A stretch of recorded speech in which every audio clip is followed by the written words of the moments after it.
Good stuff. So, Jaz will be launching behind me. She is coming on the way. She's just dropping Judah off. So, Joel and Jaz moved to the island back in November time, wasn't it? Back in November time. And so they took the brunt of the winter in Jersey, but have now finally arrived at the summer. How have you found moving to Jersey, Joel? You've come from the UK. Have you learned how to spell Wayne yet? No. We found it. We've found it good. We moved from London. We were living in Croydon. I worked in Brixton and Peckham. I'm a police officer. I transferred into the States of Jersey Police from the Met Police. That has been a big change professionally. We found it lovely. We love living here, don't we? It's such a nice environment to live. It's so good for Judah. We lived in a one-bed flat in Croydon, right next to the council refuse centre. And if we had done lockdown there, I don't think we would have survived. But here, it's a beautiful place to live. Judah goes on these adventures every day and gets somewhere new to see. The people have been so welcoming, church has been so welcoming, the police have been so welcoming. So yeah. Great, Jaz, how have you found it? And tell us about the family. So obviously, we have Juniper, who's 4.5 months old. So we had her here in January, and Judah's 2 1/4, and currently insisting on potty training. So that's a bit of a stress at the moment. But we're just so grateful that, obviously, having moved from Croydon, that we've been so welcomed and loved by the church. That wherever you go, there's the family of God, and we've been really looked after with baby meals and just checking in on us, particularly as Joel does shifts and I'm on my own a lot with the two. So we're really grateful to be coming to church and getting plugged in and being cared for by everyone. Great. And so when you moved to the island, you came from a church back in the UK, and so obviously come to the island, you wanted to try and find a church. What were some of the priorities and things you were kind of looking for when you were looking for a church? Yeah, so our church background, we have been to all sorts of churches. I'm from a sort of evangelical C.of.E. church. Joel's from a Baptist church, but we were really looking forward to, our priority was the Bible teaching, just that we would have the Word of God really spoken into our lives and help challenge us and grow us as a family and as people who want to come and serve and be part of the church. I think, at our previous churches we could have quite easily sort of maybe hid and just sort of been a bit consumerist, I suppose, as churchgoers. But we're grateful to be coming here where we feel challenged and are able to get stuck in. Yeah, I think we've had quite a difficult season since we got married. Lots of things have happened to us. Kids, my dad passed away. We've moved here. There's been a lot of change, and what we were looking for was some more stability. And I think for the last 3-4 years we've been going to church and taking from it. Attending church thinking, what can I get from church today? Whereas actually we arrived here more settled, thinking, what can we give to a church here? What do we have to offer? What has God gifted us with that we can really impact the church here and get really stuck in?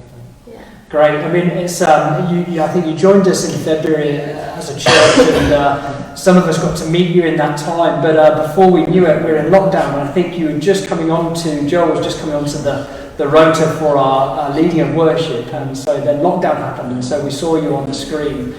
So it was a great opportunity for us to get to know you a bit more, maybe a bit about how you became a Christian. So Joel, what's your kind of faith story? Firstly, I apologise for so much of my face. And for the black hat hiding. I wasn't aware when I arrived that day that we were recording visuals. I thought it was audio only. So I looked a bit like a gang member from Peckham, right? Nothing in the Bible against that. I'll wear it again. As Jaz said, I come from a Baptist church where I grew up. I was raised by Christian parents who took me to church. I had very good youth leadership at my church back home, Cheam Baptist Church in Cheam, Surrey. And I've grown up in a Christian family and always been very supported and encouraged to study the Bible. There was never a time when I became a Christian. I've always been a Christian. I got baptised at 14, and from there I've lived consistently as a Christian. Jaz's story is a bit more interesting. So it's been a steady journey, and that kind of youth pastor, I remember in the week you talked about your youth pastor Butch, who made a big difference through those tricky years of teenage years and helped you learn and grasp more of the gospel for your own life. Yeah, the youth work is a very important role, I'm sure you understand. Absolutely. I think I had a really good friendship group and really good leaders who encouraged me and taught me faithfully from the Bible about what it means to be a Christian. And that was really important in my development into adulthood, I think. Great. Jaz, how about for you? Yes, my story of how I became Christian is a lot different to Joel's, which is good because we help each other in lots of ways. I became a Christian when I was 24, so 8 years ago, and that happened after a sort of series of different things in my life that changed. When I was 17, I left school to be part of the, this is very random what I'm going to say, I became a competitive synchronised swimmer on the national. That's fantastic. I don't think we've got any synchro swimmers in Jersey, so I don't know there's many you can add to the repertoire. At all, ever. So I was on the British team, and it was during we got sort of all this money plugged into all sports when the London 2012 bid came along. So I trained for 4 years as a full-time athlete, so 45 hours a week, 6 days a week, and travelling the world, competing internationally, and it's a really exciting time, and I absolutely just loved what I did. And obviously, I mean, I don't know if it was the same here in Jersey, but when the Olympic Games was the 2012 Games, there was just so much hype and excitement around it. So yeah, I put all my sort of eggs in one basket at the age of 17 and committed to doing that. However, sort of the closer it got to the Games, I really began to struggle with my place on the team. Although on paper I was sort of I remember you said that the week you were kind of in the top 4. How many is in the synchro team? To go to the Games was 12 athletes, so 10 to swim but 2 reserves. But, 10 would be in the water doing the synchro. 8. Confusing. But I should have been a surefire hit for the Games. And I really struggled with the head coach. So a lot of the support team, I had the backing of the support team, backing my teammates. But really struggled with my relationship with the head coach, who just seemed to treat me a lot more sort of with a lot less respect than the other girls. I got a lot of negative feedback when maybe I shouldn't have, and it was a really difficult time for me with my sort of self-esteem, and I became really anxious, and I really struggled with, so you want to go to the Games, and that was my life, so I was so brainwashed into what I wanted, and I did silly, ridiculous diets to try and look taller and slimmer, and also coloured my hair, and to the point where I would buy skin whitening creams from China just to sort of make myself fit in with the other girls on the team. But did that become a factor then in the selection, ultimately in that final selection? Yeah, it's like an unspoken thing, really. The head coach she'd often call me a distraction. So I did everything to try and not look like a distraction. Because you look different to the rest of the swimmers in both skin colour and...